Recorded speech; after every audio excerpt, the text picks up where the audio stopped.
Good afternoon po. Sige po. Dito muna po kayo. Pumunta kayo sa office. Kayo, sir. So, good afternoon guys. GTE cars. Medyo umuulan na. So, full house ulit syempre. Daming tao. May mga nagpaparepair, mga check ng units. So, ito sir, galing sa atin to.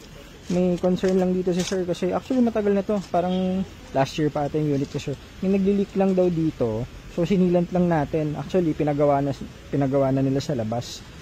Kaso, ganun pa rin eh. May leak pa rin.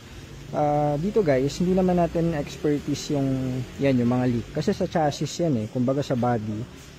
Kaso, syempre, basic lang naman yan. So, tinulungan natin si sir para maayos yung sa leak niya. So, ngayon, tinesting natin okay na tulad yan umuulan. Wala nang leak. So, napakadali ng issue kaso hindi nagawa ng pinagpagawa ni sir. Ayan.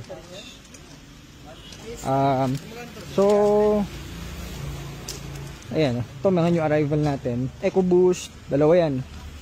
Yung Celestial Blue, saka ito, new arrival natin na EcoBoost. Full refresh tayo dito guys, so abangan nyo to. So ito sila ma'am naman nagpapas-diagnose ata. Daming sasakyan, parang isang batalyon sila ma'am, pero EcoSport ata yung pinapadiagnose sila. Hello ma'am, good afternoon. Ay, papadiagnose po ng ano? Yung EcoSport. Sige po, andun na po ata si Joseph ma'am. Ayun pala, okay na. Scan mo lang.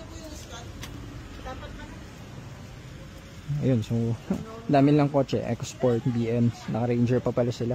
So ito guys, ito yung bagong detail natin. Makinis na yan, naulanan lang, pero available to guys, 2014 automatic. Ano pa ba? So ito yung repair natin, baba transmission, okay na. Dami nating silver guys. So meron tayong 2015, 16, 17 EcoSport automatic, pili na lang kayo dyan. So, price starts from 350 pataas, depende sa your model tsaka variant. Itong orange available din.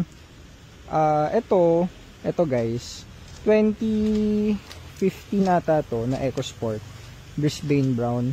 So, reserved na to kina ma'am from Dubai, pero nagkaroon sila ng medical emergency. So, ngayon, nakiusap sila na kung ano nga, pwedeng i-ano na lang kasi yun nga may emergency sila si ma'am, pero pag ganyan wala namang madali naman kami kausap sa mga ganyan. So ito guys is available ulit to, titanium